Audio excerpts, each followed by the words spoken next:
Future dear nursing officers, welcome back to my channel. आज भी हम लोग वैसे ही back to back rapid question solve करेंगे। ओके, पहला क्वेश्चन जो आपके स्क्रीन पे है, which is the correct placement of simple oxygen mask in paediatric. इसका आंसर ए है। एज वी नो, ये सारे कंडीशन है। जैसे मतलब पीडियाट्रिक को अगर हम लोग ऑक्सीजन देंगे तो इसके माउथ नोज़ को अच्छे से हम लोग को कवर करना है, ना कि उनके आई को कवर कर देना है, ना कि उनके मतलब इससे हम लोग का मतलब बाहर ऑक्सीजन फ्लो मतलब बाहर जाएगा ऑक्सीजन, जो कि वे बुरा है। ये तो totally mouth. What is the reason? ये तो कोई नीड ही नहीं है। सेकेंड क्वेश्चन हम लोग आते हैं, which of the following method is commonly use for sterilization of the device. ये एक आप देख रहे हैं जो स्क्रीन पे, ये आपको लग रहा है, नहीं लग रहा है ये पैक्ड कुछ होगा। दो पैक्ड, जो भी चीज़ जो पैक्ड होता है, इसका आंसर ये है gamma radiation. As we know, syringes are packed and sterilise using gamma radiation. क्योंकि पैक्ड चीज़ हम लोग मेनली गामा रेडिएशन के थ्रू ही स्टेरिलाइज करते हैं। ऑटोक्लेविंग में हम लोग मतलब क्या करते हैं, 121 डिग्री सेल्सियस पे 15 से 20 मतलब मिनट मतलब स्टेरिलाइज करते हैं। इसमें हम लोग स्टेरिलाइज करते हैं मेनली ग्लास आइटम, या फिर मतलब कोई भी आइटम जो कि मतलब, या फिर हम लोग मतलब कोई सर्जिकल नीडल, सर्जिकल इंस्ट्रूमेंट भी मतलब ऑटोक्लेव कर सकते हैं। इससे स्पोर्स भी मर जाता है। ये बहुत ही अच्छा तरीका है सर्जरी में ऑटोलाइज करने का। सेल्फ डिसइंफेक्शन में मेनली हम लोग हाइपोक्लोराइड यूज़ करते हैं। बॉइलिंग में हम लोग 100 डिग्री सेल्सियस पे वाटर को बॉईल करते हैं, मतलब उसमें हम लोग कोई भी सामान को। पर इसमें बॉइलिंग में ये ज़रूरी नहीं कि स्पोर्स का डेथ हो।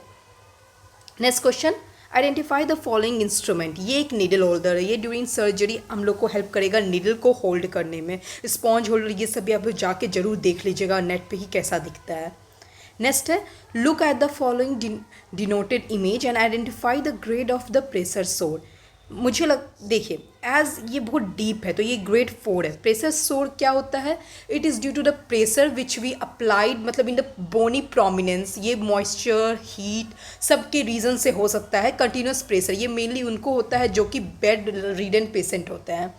अब देखिए स्टेजेस ऑफ प्रेशर सोर। स्टेज वन में क्या होता है ना, हम लोग को मतलब नॉन ब्लेसेबल मतलब हम लोग को दिखता नहीं है एरिथेमा। ओके, हम लोग को इसमें बस एरिथेमा फाइंड होता है। ये कि मतलब एरिथेमा आप कह सकते हैं कि मतलब एक रेड कलर का स्पॉट, ओके, वो फाइंड होगा विदाउट द ब्रेक उसमें। पर स्किन में कोई भी ब्रेक नहीं होगा। There will be no breakage in skin, मतलब no wound will be seen, क्योंकि स्किन के मतलब कोई ब्रेक नहीं है एपिडर्मिस में। फिर पार्सल लॉस, सेकेंड स्टेज में क्या होता है ना, पार्सल लॉस ऑफ स्किन। जैसे कि हम लोग अपना अपरी स्किन जैसे एपिडर्मिस या फिर डर्मिस को लॉस करते हैं, वो सेकेंड स्टेज ऑफ बेड सोर हुआ।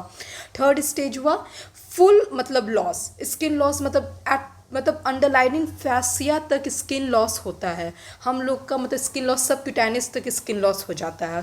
मतलब स्टेज 4 क्या आता है ना, इसमें हम लोग को ना बोन हो गया, टेंडन हो गया, जॉइंट हो गया, मसल्स हो गया, ये सब हम लोग को दिखने लगता है। They are seen from our naked eye mainly.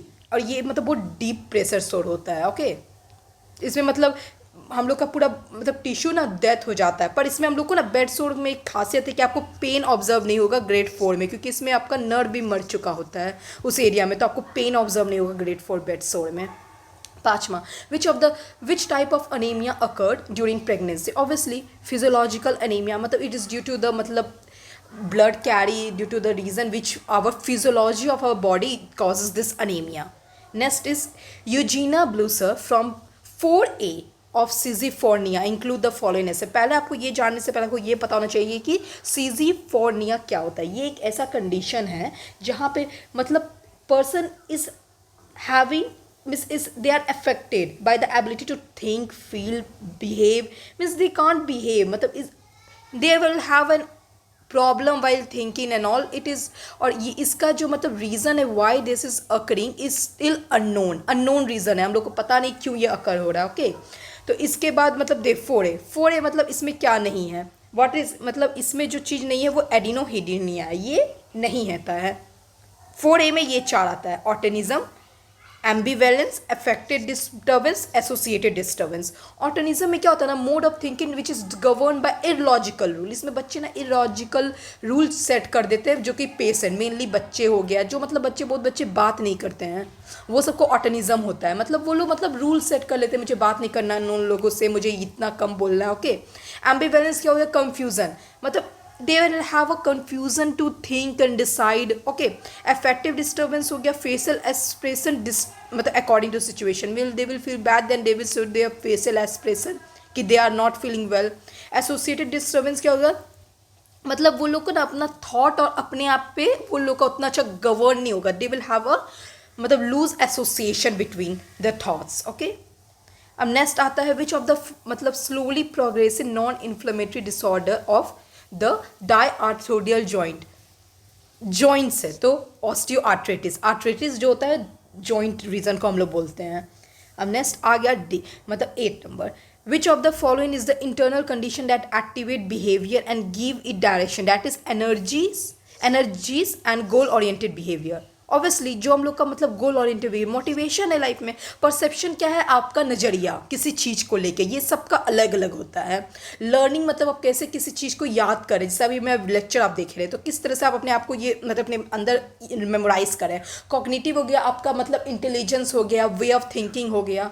Motivation हो गया वही, मोटिवेशन हो गया just a thing which motivate you to do something. Like अभी आप ये लेक्चर देख रहे हैं कि आपको नॉर्केट क्लियर करना है, आप लोग फ्यूचर नर्सिंग ऑफिसर हैं। फिर आता है permanent written and communication that document the information related to a client health care management. Obviously record, financial account तो हो नहीं सकता, वो आपका मतलब फाइनेंस होगा, प्रिस्क्रिप्शन तो हो नहीं सकता, वो आपको मतलब डॉक्टर रिकमेंड करेंगे ये दवाई है, ये आपका रिकॉर्ड है जो हम लोग परमानेंट मतलब रखते हैं। और रिपोर्ट क्या है, it is an verbal thing. Record और रिपोर्ट में यही फर्क है, report is the verbal thing which we report to our supervisor and record is the thing which we are written form documented. अब 11 the first aid treatment of a person who has bitten by a dog involve. Obviously जब आपको कोई dog bite करेगा, ये मतलब cleaning of the wound with soft water should be the first thing which you will consider doing. ये जो dog मतलब bite करेगा it will lead to rabies. Rabies किसी भी मतलब मेनली डॉग ही बाइट से नहीं हो सकता, it can be due to cattle bite also and many more. अब आपको मैं थोड़ा सा रैबिस का फिजियोलॉजी बता देती हूँ, क्योंकि मतलब ये सब जीके जो आपको आगे भी याद आना चाहिए। जैसे डॉग बाइट करेगा तो आपको इन्फेक्टेड वायरस जो आपके बॉडी में एंटर करेगा इनटू द होस्ट, फिर वायरस जो होता है multiply at the site of entry, जहाँ पे इंटर करेगा वहाँ पे वो मल्टीप्लाई करेगा, फिर वो नर्व एंडिंग में इंटर करेगा, नर्व से वो इंटर करता है, फिर वो इंटर करेगा नर्व के थ्रू वो ब्रेन में इंटर करेगा, फिर वहाँ पे ब्रेन में ये मल्टीप्लाई होने लगेगा। तो वहाँ का जो न्यूरॉन जो ब्रेन से बाहर आता है, जो पूरा बॉडी में स्प्रेड करता है, ये उस कारण ये पूरा बॉडी में स्प्रेड कर जाएगा due to the neuron which come out from the brain. फिर उसके बाद क्या होता है ना, जो फिर वो हम लोग का जो होस्ट है उसके सलीवा में ये आ जाएगा। इसीलिए हम लोग ना मतलब फाइंड करने के लिए, रैबिस को फाइंड करने के लिए हम लोग अपने होस्ट के सलीवा से भी हम लोग कल्चर करके फाइंड कर सकते हैं। इसका कुछ नेचर आ जाएगा, अगर ये मतलब रैबिस है तो आपके नेचर में कुछ चेंज आएगा, जैसे आपको बहुत एग्रेशन आएगा, आप बहुत इरिटेटेड रहेंगे। ओके, अब इसका प्रोफाइलिसिस मतलब the thing which we do before having rabies. जैसे आपको प्री एक्सपोजर मतलब आपको डॉग ने बाइट नहीं किया है, या फिर आपको डॉग ने बाइट कर लिया, जस्ट बाइट किया, आपको कोई सिम्टम नहीं शो कर रहा है, तो आपको 3 डोज ऑफ रैबिस इंजेक्शन लेना है। जो पहला दिन मतलब अभी तुरंत जब बाइट किया है, फिर 7वां दिन, फिर 21st डे, ये 3 डोज हम लोग देते हैं उनको जिनको डॉग बाइट नहीं किया हो, या फिर डॉग बाइट कर लिया है तो तुरंत, जैसे जस्ट बाइट किया तुरंत हम लोग उसको पहले तो सबसे पहले तो जैसे बाइट करेगा सबसे पहला चीज़ आपको अपना वुंड को साफ करना है, उसके बाद ही कुछ करना है। Okay, pre exposure post exposure में क्या होगा, उसके बाद हम लोग क्या करेंगे ना, पोस्ट अगर आपको मतलब बाइट कर लिया तो सबसे पहले आपको इमीडिएट वॉश करना है, क्योंकि वॉश करेंगे तो वायरस का मतलब ड्यू टू मतलब इसमें हम लोग सॉफ्ट वाटर यूज़ करेंगे तो वायरस स्पोर्स का डेथ मतलब वायरस अब डेथ होने लगता है, तो हम लोग इमीडिएट वॉश करेंगे विद सॉप एंड वाटर, फिर हम लोग उसमें एंटीसेप्टिक लगाएंगे। हम लोग को हमेशा ये ध्यान रखना है कि नेवर सूचर डॉग बाइट, हम लोग को कभी डॉग बाइट को सूचर नहीं करना है। हम लोग इसमें अगर आपको मतलब डॉग बाइट कर लिया तो हम लोग आपको 5 डोज ऑफ इंजेक्शन देंगे, पहला 0, 3, 7, 14, 21st day after dog bite, before dog bite 0, 7, 21। ये हो गया एक्टिव इम्यूनाइजेशन। अब पैसिव इम्यूनाइजेशन, इसमें हम लोग एंटीजन देते हैं आपको बॉडी में जो आगे जाके काम करता है। अगर हम लोग को एंटीबॉडी लेना है जो तुरंत असर हो, इमीडिएट रिस्पॉन्स चाहिए कि इमीडिएट मतलब सीरियस कंडीशन है इमीडिएट चाहिए, तो हम लोग ह्यूमन HRIG देते हैं जो कि है ह्यूमन रैबिस इम्यूनोग्लोबुलिन। ये कि एक एंटीबायोटिक मतलब ये पैसिव इम्यूनाइजेशन है जिसमें हम लोग एंटीबॉडी सीधा सीधी इंजेक्ट कर देते हैं, बना बनाया एंटीबॉडी। इसमें हम लोग एंटीजन इंजेक्ट करते हैं जो कि एंटीबॉडी बनाता है, ये एक्टिव है, ये एक पैसिव इम्यूनाइजेशन। ओके, अब next question, which of the following professional organism develop the code of ethic for the nurse in India? Obviously Indian national council code of nursing के लिए। Which of the following take place during infancy and during childhood? Obviously मतलब कौन तरह का socialisation जब पहला आपका infancy और चाइल्डहुड में होता है? प्राइमरी सोशलाइजेशन जो आप अपने फैमिली के साथ करते हैं, अपने पीयर्स के साथ करते हैं, मेनली फैमिली के साथ। ये प्राइमरी सोशलाइजेशन मेनली हम लोग अपने फैमिली मेम्बर के साथ करते हैं। Chemical messenger synthesize and secreted by endocrine gland are called? Endocrine gland के कारण जो केमिकल मैसेंजर सिंथेसाइज और सेक्रेट हो रहा है, ऑब्वियसली इसमें हार्मोन, बचपन से हम लोग देख रहे हैं hormone duct. All are the effective method of communication except meta communication is the not effective way of communication. Please remember. In which of the मतलब in which year Indian National Council has published the Code of Ethics for the Nurse of India 2006? Remember it. Mr. Kasturi Agarwal, an 8-year-old child, recovered and got discharged from the hospital after an accident. At the time of discharge, the police request a copy of the hospital record. The nurse action will be obviously. Nurse का action होना चाहिए कि मतलब obtain permission from the primary treating physician. पहले आपको permission चाहिए होगा जो फिजिशियन उनको ट्रीट कर रहा है, फिर प्रोवाइड करना है आपको मतलब रिकॉर्ड। ये आप रिफ्यूज़ तो बिल्कुल नहीं कर सकते हैं क्योंकि इट्स अ लॉ। प्रोवाइड मतलब आप ना ही प्रोवाइड कर सकते बिना पूछे, ठीक, आपको ना ही आप अलाउ एक्सेस कर सकते हैं अनटिल आप अपने फिजिशियन से पहले पूछें फिर बाद में प्रोवाइड करें after physician. Urine output less than 100 ml is termed as anuria.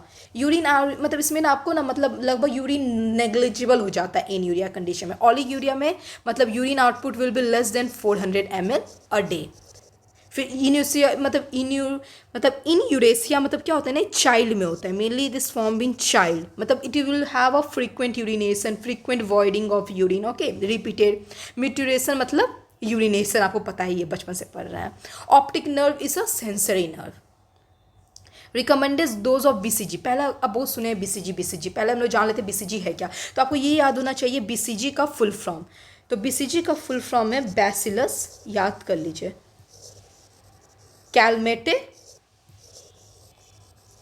Guérin, bacillus Calmette Guérin, ये याद रखिए। पहला ये 3 होता है, ये हम लोग को देते हैं मेनली टीवी के लिए, mainly to prevent from TV.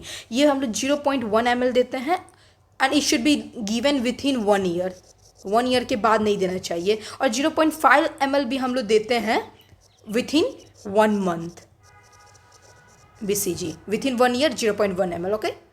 अब आता है नोट ऑफ द डे।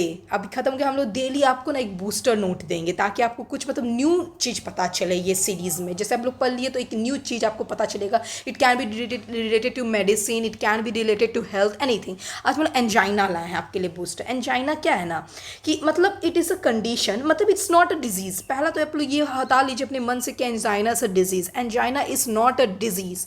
ये जो होता है ना 4 ही गवर्न करता है, जैसे एजर्सन, ईटिंग, इमोशनल डिस्ट्रेस या फिर एक्सट्रीम टेम्परेचर। जबकि आप लोग कोई भी पेशेंट जिसको मतलब एंजाइना मतलब जिसको ब्लॉक मतलब हार्ट में बहुत सारा मतलब कैल्शियम सब डिपॉजिट हो चुका है, मतलब इसीमिया कंडीशन ऑफ हार्ट, मतलब ऑक्सीजन रीच नहीं कर पा रहा है mainly to the whole heart muscle में, ऑक्सीजन रिलीज नहीं कर मतलब ऑक्सीजन रीच नहीं कर पा रहा है पूरे हार्ट मसल में, तो एंजाइना हम लोग शो करता है।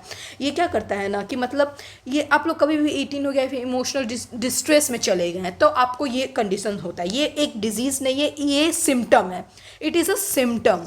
ये डिजीज़ नहीं है, एक सिम्टम है of underlining heart condition. Angina क्या होता है ना, commonly associated with disorder of tightness. इसमें क्या होता है ना, टाइटनेस आपको फील होता है। कहाँ पे टाइटनेस फील होता है, मतलब फ्रंट ऑफ द चेस्ट, मतलब फ्रंट ऑफ अपना चेस्ट के आगे ना एक टाइटनेस फील करेंगे एंजाइना में।